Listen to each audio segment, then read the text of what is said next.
Good morning বন্ধুরা, আমার নতুন আরও একটি ব্লগে তোমাদের সকলকে জানাই অনেক অনেক স্বাগত, অনেক অনেক ভালোবাসা। তো সকালবেলা হাত মুখ ধুয়ে ফ্রেশ হয়ে সকালে স্কিন কেয়ার করে আমি চলে আসলাম রান্নাঘরে।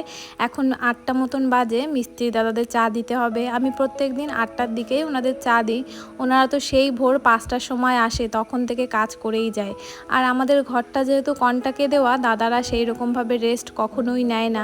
এই যে আমি চা দিতে যাব, চা খেতে যেইটুকু টাইম সেইটুকু টাইমই কাজ বন্ধ থাকবে, আবার চা খাওয়া শেষ আবার কাজ শুরু। কনটাকে দিয়েছি বলেই কিন্তু ওনারা এইরকমভাবে দায়িত্ব নিয়ে আর খুব তাড়াতাড়ি কাজটা যাতে উঠে যায় সেইভাবেই কাজটা করছে। এই যে 10টার সময় ওনারা ভাত খেতে যাবে, আধা ঘন্টাও নেয় না, তার মধ্যেই চলে আসে। সবার বাড়ি তো আশেপাশেই, সাইকেল নিয়ে যায়, 2-4 মিনিট লাগে যেতে আসতে। তো ওই জন্য আমাদের কাজটা মনে হচ্ছে তাড়াতাড়ি হয়ে যাবে। আর এই ঘরের কাজের জন্য তোমাদের দাদাভাই ছুটিও কিছুদিন বাড়িয়ে নিয়েছে। যেহেতু প্রথম দিকে 1 মাস কাজ বন্ধ থাকলো বৃষ্টির জন্য, তখন যদি কাজ চালু থাকতো এতদিনে অনেকটা দূর এগিয়ে যেত। কিন্তু এবছর এত বৃষ্টি হলো, তাই জন্য এত সমস্যা। যাই হোক, ছুটি বাড়িয়েছে, একদিকে ভালো হয়েছে, সামনে দুর্গাপুজো কালী পুজো দুটোতেই বাড়ি থাকতে পারবে। এইদিকে তো আমার খুবই আনন্দ হচ্ছে। আর এইদিকে ঘরের কাজ যেই স্পিডে হচ্ছে, দাদারা ভরসা দিয়েছে খুব তাড়াতাড়ি করে দেবে। আর এখন দেখতে পাচ্ছ মিস্ত্রি দাদাদের চা দিয়ে আমি যাচ্ছি আমাদের বাড়ির পাশে একটা দিদি বাড়ি। আর ওই দিদির বাড়িতেই আজকে সকালবেলার খাওয়া দাওয়ার নেমন্তন্ন করেছে। তোমাদের দাদাভাইকেও বলেছিল, কিন্তু ও তো সকালে কিছু খায় না। তো আমি ওকে বললাম, তুমি যদি খাও আমি নিয়ে আসতে পারি। তো বললো না, একেবারে দুপুরে খাবো, সকালে কিছুই খাবো না। আর এই যে দেখছো এদের দুজনকে, এরা দুজন আমাকে যেখানেই দেখবে আমার পিছু পিছু চলে আসবে। ওই যে বেরিয়েছি বাড়ির থেকে আর দেখেছে ওইখানে ঘুমিয়েছিল ওরা, আমাকে দেখেই ছুটে এসেছে। আর ওই যে দেখো আমাদের মিস্ত্রি দাদারা কাঠ নিয়ে অন্য বাড়ি যাচ্ছে। আর এই দিদির বাড়িতে কর্মচা গাছে এত পরিমাণে কর্মচা হয়েছে, দেখো একদম ভরে গেছে। আর লাল লালগুলো হয়তো পেকে গেছে। আমি তো সেই রকমভাবে টক খেতে পছন্দ করি না। দিদি বলছিল যে যদি খাস তাহলে ছিঁড়ে খা। আমার সেই রকমভাবে টক পছন্দ করি না আমি, ভালোই লাগে না। ছোটোবেলায় গান শিখতাম, তখন স্যার বলেছে টক খেলে গলা নষ্ট হয়ে যায়, খারাপ হয়ে যায়, ওই যে না খেতে খেতে আর টক পছন্দই হয় না। দেখো এনারা আমার সাথে সাথে এই দিদি বাড়ি চলেও এসেছে। এই যে ছোট বাচ্চাটাকে দেখছো, এখন হয়তো একটু বড় হয়ে গেছে। তো একে আমি বাঁচিয়েছিলাম, ওর 6টা বাচ্চা হয়েছিল। আর 6টা বাচ্চার মধ্যে 5টা বাচ্চাই মরে গেছে। এই একটা বাচ্চাকে আমি ঘরের মধ্যে রেখেছিলাম যাতে চাপা টাপা খেয়ে না মরে যায়। সমস্ত বাচ্চাগুলোই মোটর সাইকেলে বা অন্যান্য গাড়িতে চাপা খেয়ে মরে গেছে। তো একে যেহেতু বাঁচিয়েছিলাম, আর শীতের মধ্যে একটুখানি জামা টামা দিয়ে ঢেকে রেখেছিলাম, তো এই যে ওর মা, ও না এগুলো মনে রেখেছে যে আমার 5টা বাচ্চা মরে গেল, একটা বাচ্চাকে আমি আশ্রয় দিয়েছি। ওই জন্য আমাকে যেখানেই দেখে ওরা দুজনই আমার সঙ্গে চলে আসে। ওদের সেই রকমভাবে আমি খেতে দিতে পারি না, বা সব সময় তো খাবার থাকে না। যখন খাবার থাকে ওরা থাকে না, যখন ওরা থাকে তখন খাবার থাকে না, এরকমই হয়। তো ওই জন্য খেতে সেইভাবে আমি দিতে পারি না, মাঝে মাঝে দিই। কিন্তু তাও ওরা আমাকে এত পরিমাণে ভালোবাসে, আমাকে যেখানেই দেখবে আমার পিছু পিছু চলে আসবে। যত দূর যেতে পারে তত দূর আমার পেছনে দৌড়ে দৌড়ে যাবে। হেঁটে হেঁটে গেলে তো আমার পাশে পাশে যায়, আর যদি তোমাদের দাদাভাইয়ের সঙ্গে বাইকে করে যাই তাও আমার পিছু নেবে। তো এতটাই ওরা মনে রাখে। আর কুকুর তো ভীষণ পরিমাণে প্রভু ভক্ত হয়। আর প্রভু ভক্তর থেকে বড় ব্যাপার ওর বাচ্চাকে বাঁচিয়েছি না, ওই জন্য ও মনে রেখেছে আমাকে। আর এইদিকে দেখো দিদির ভাত রান্না কমপ্লিট হয়ে গেছে, আর উনুনে রয়েছে শাক ভাজা। আজকে আমাদের নেমন্তন্ন করেছে বলে কালকে মাঠ থেকে অনেক রকমের শাক তুলে নিয়ে এসেছিল। তো এখানে প্রায় 3-4 রকমের শাক আছে। ওদের বাড়ির সামনেই বড় মাঠ, সেখান থেকেই ও শাকগুলো তুলে নিয়ে এসেছে। তো একদিন ভাবছি ওর সঙ্গে যাব শাক তুলতে, বলছিল অনেক রকমের শাক আছে ওইখানে।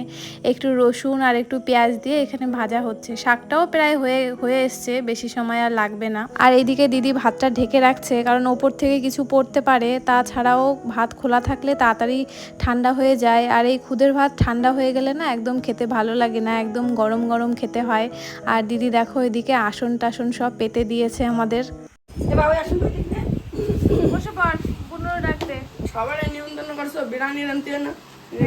এই যে আমাদের বিরিয়ানি, এই যে আমাদের বিরিয়ানি। হ্যাঁ তুই চাকরি করবি, তারপরে খাওয়াবি বিরিয়ানি, ঠিক আছে?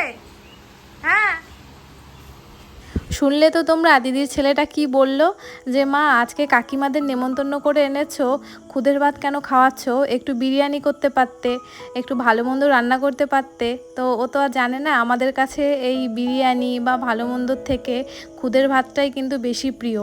তো কিছুদিন আগেই দিদির সঙ্গে এই নিয়ে আলোচনা হচ্ছিল যে এখন আর দেশি খুদ কোথাও পাওয়া যায় না, কারণ সবাই তো এখন ধান বা চাল বাজার থেকে কিনেই খায়।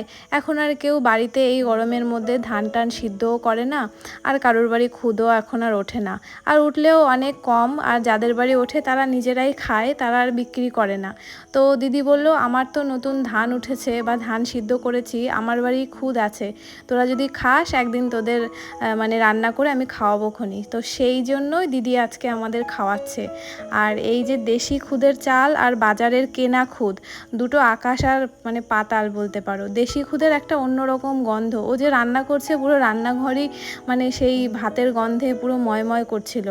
আর যে কেনা চালের বাজার থেকে যেটা কিনতে পাওয়া যায় সেটা না অতটা ভালোও লাগে না, আর ভাত রান্না করলে নর্মাল ভাতের মতনই লাগে। তো অনেক দিন পরেই শুনলাম যে দিদির বাড়িতে এই চাল আছে। তো অল্পই ছিল, বেশি থাকলে তো ওর কাছ থেকে আমরা নিয়ে নিতাম। তো বেশি ছিল না, অল্প কটাই ছিল, ওদের বাড়িও দেবে, মানে আত্মীয় স্বজন আছে কিছু, ওর বাবার বাড়িও পাঠাবে, ওই জন্য আমাদের আর দিতে পারেনি, তাই আমাদের খাইয়ে দিচ্ছে। আর আজকে কিন্তু এই দিদির বাড়িতে আমি একা নিমন্ত্রিত অতিথি নই, আরও একজন রয়েছে দেখতে পাচ্ছ। আর ও হচ্ছে আমার বান্ধবী প্লাস ক্লাসমেট, আর এখন তো একই পাড়ায় বিয়ে হয়েছে যেহেতু আমরা এখন পাড়া প্রতিবেশী হয়ে গেছি। আর এই পাড়াতে না মানে আমার শ্বশুরবাড়ি পাড়াতে কেউ কারোর বাড়ি যায় না, কেউ কারোর সাথে সেই রকম মিশেও না, কেমন একটা মানে আলাদা আলাদা ভাব, মানে শহরে যেরকম হয় এটা তো পুরো গ্রাম, গ্রামে কি হয় সবাই সবার বাড়ি যায়, বিকেল হলে এক জায়গায় হয়। তো এইখানে না সেই ব্যাপারটা নেই। তো আমি কাদের সঙ্গেই বা মিশবো, প্রথম প্রথম তো বাড়িতেই থাকতাম, ঘরের ভিতরেই থাকতাম। তো এই কয়েকদিন হলো, বেশি দিন হয়নি, ওদের সঙ্গে একটু মিশছি। ওই যে বান্ধবীর কথা বললাম ওর সঙ্গে, আর এই যে দিদি, তো এই তিনজন আমরা একটু মিশি। তা বাদে এই পাড়াতে কেউ কারোর সাথে মেশেও না, কারোর আপদে বিপদেও কেউ মানে এগিয়ে যায় না। আমার বাবার বাড়ির দিকটা আবার আলাদা, সবাই একসঙ্গে বিকেলবেলায় হাঁটাচলা করে, গল্পগুজব হয়, এর বাড়ি যায় ওর বাড়ি যায়, কিন্তু এইখানে না সেই বিষয়টা নেই। তো আগে তো আমার একা একা ভালোই লাগতো না, যখন নতুন নতুন বিয়ে হয়েছে। তো ওই সারা দিন ঘরের ভেতরে থাকতাম, আর বাইরে বেরোলেও সেইভাবে কেউ কথা বলতো না, কেউ কারোর বাড়ি যেত না। তো এখন এদের পেয়ে না আমি মানে ভীষণ খুশি। দেখো এখানে তোমরা দেখে বুঝতেই পারছো, তো এতদিন বদ্ধ ঘরে বলতে পারো ছিলাম, তো এখন একটুখানি বেরিয়েছি। তো এদের সঙ্গে মিশে আমার খুব ভালোই লাগে। এই বিকেল হলে এক জায়গায় একটু সবাই কিছুক্ষণের জন্য হই, তো সারা দিনের যত ক্লান্ত এই বিকেলবেলাটাই কিন্তু বেরিয়ে যায়। তো দেখো এখানে সবাই মিলে আমরা আনন্দ করে খাচ্ছিলাম। খাওয়াটা বড় বিষয় না, বিষয়টা হচ্ছে একসঙ্গে সবাই একটা আনন্দ করা। আর বাচ্চাগুলো কিন্তু সব থেকে বেশি মজা পাচ্ছিল, দেখো ওদের দেখে বোঝাই যাচ্ছে। তো আমরা কতটা খুশি হচ্ছিলাম তা তোমরা বুঝতে পারছো কিনা জানি না, কিন্তু বাচ্চাদের খুশিটা কিন্তু একদম ওদের চোখে মুখে দেখা যাচ্ছে। তো একটা পিকনিকের মতন বলতে পারো, সবাই মিলে একসঙ্গে খাওয়া দাওয়া। তো এই যে ওই দিদির ছেলেটা আবার ভিডিও করে দিচ্ছিল, দেখো তো এমন ভিডিও করছিল আমার মুখের ভেতরে ক্যামেরা ঢুকিয়ে দিচ্ছিল। তো এই যে সবাই মিলে আমরা গল্প গুজব হাসি ঠাট্টা করে খাওয়া দাওয়া হলো। এখন কিন্তু বেশি বেলাও হয়নি, ওই 9টা সাড়ে 9টা মতন বাজে। আর আমরা আসার আগেই তো দিদি সমস্ত কিছু রান্নাবান্না করে নিয়েছিল। আজকে দিদি আমাদের দুজনকে কিন্তু কোনো কাজই করতে দেয়নি, আমাদের আসার আগেই সব গুছিয়ে রান্নাবান্না করে নিয়েছিল, এমনকি আমাদের খাওয়া দাওয়ার পরেও কোনো কাজ করতে দেয়নি। তো ওই বাড়ি থেকে খাওয়া দাওয়া করে গল্প গুজব করে এখন প্রায় 10:30 মতন বাজে, বাড়ির দিকে আসলাম। দিদি বলেছিল সকালবেলা ঘুম থেকে উঠেই ব্রাশ করতে করতে চলে আসবি আমাদের বাড়ি। তো আমি তো ঘুম থেকে উঠে হাত মুখ ধুয়ে মিস্ত্রি দাদাদের চা দিয়ে বিছানাটা তুলে আর উঠোনটা ঝাড় দিয়ে গেছিলাম। বাকি কাজ বাজ তো এখন পড়ে রয়েছে, সেগুলোই এখন করতে হবে। ওইদিকে শাশুড়িমা ফোন করেছিল, বলল আজকে বিকেলে বা সন্ধ্যের দিকে বাড়ি ফিরবে। তোমরা তো জানোই কিছুদিন ধরে শাশুড়িমা বাড়িতে নেই, উনি গেছিলো ডাক্তার দেখাতে, প্লাস ওনার মেয়ে জামাই বাড়ি বেড়াতে।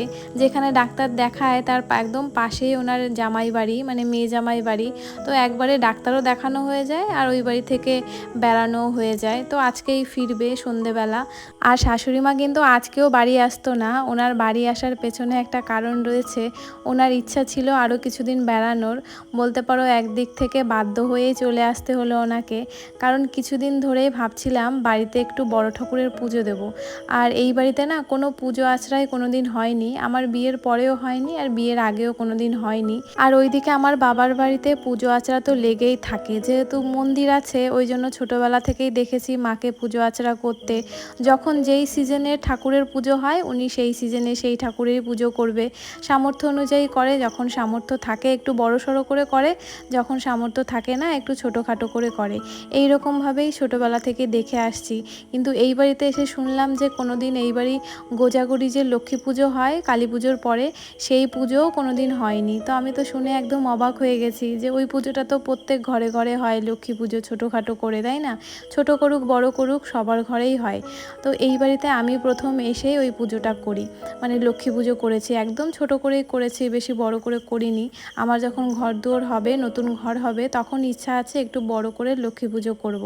তো সেই কারণেই তোমাদের দাদাভাইকে বললাম যে বাড়িতে একটু বড় ঠাকুরের পুজো দেব। ও তো একবারে রাজি হয়ে গেছে। তো ব্রাহ্মণ পাওয়া যাচ্ছিল না, অবশেষে ব্রাহ্মণ পাওয়া গেল।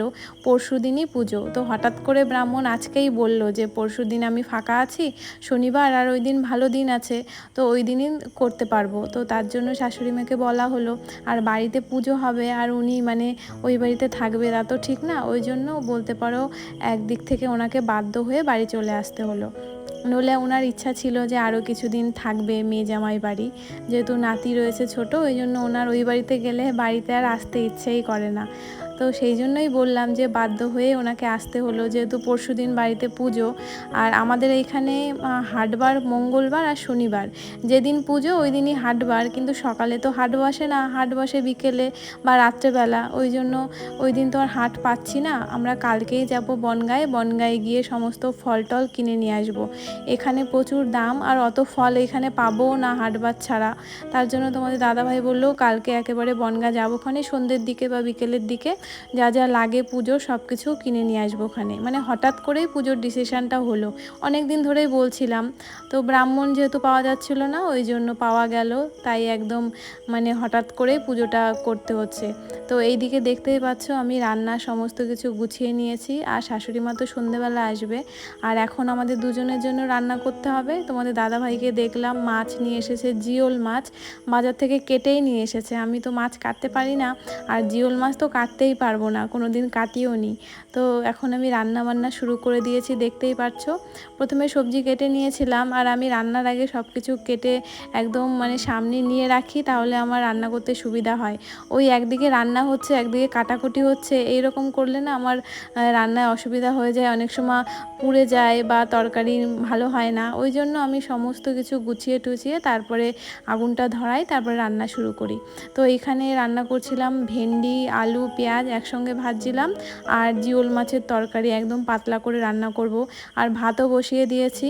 এখন প্রায় ওই 12:30 মতন বাজে, একটু দেরি হয়ে গেল রান্না করতে, যেহেতু সকালবেলা দিদির বাড়িতে গেলাম না, আর গল্প চাটাম করতে করতে একটু দেরি হয়ে গেল বাড়ি আসতে। আর বেশি পদের তো রান্নাবান্না নেই, আর এদিকে ভাতও দেখো ফুটে উঠেছে, ভাজি আর তরকারি তো তাড়াতাড়ি হয়ে যাবে। অনেকে তো পদে পদে রান্না করে 5 রকম 6 রকম, দেখি সবার বাড়িতেই কম বেশি পদে পদে রান্না করে। আমরাই আছি যারা 2 রকমের খেতে পছন্দ করি, মানে একটা ভাজি থাকবে একটা তরকারি, ব্যাস, আর কিছুই দরকার নেই। আর মাংস হলে তো আমরা এক্সট্রা কিছু রান্নাই করি না, শুধু মাংস দিয়েই খাই। তো সব বাড়ি দেখি যে কত রকমের পদে পদে ভাজা করে, তরকারি করে, আর ডাল তো থাকবেই। তো অত কিছু দিয়ে না আমি খেতে পারি না, আমিও খেতে পারি না, তোমাদের দাদাভাইও খেতে পারে না। ও 2 রকমের পছন্দ করে, আমিও তাই। ওই জন্য রান্নাবান্না সেই রকম কোনো চাপ নেই।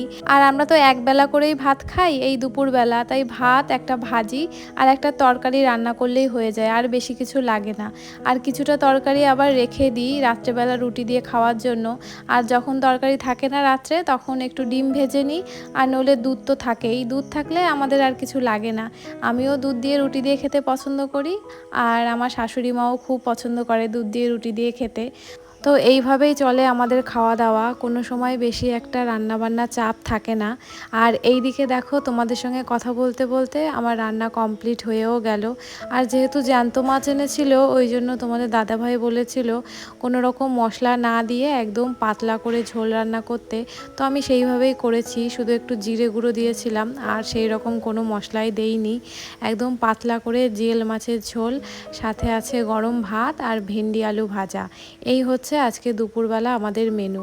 আর শাশুড়ি মা তো রাত্রেবেলা আসবে তোমাদের বললাম।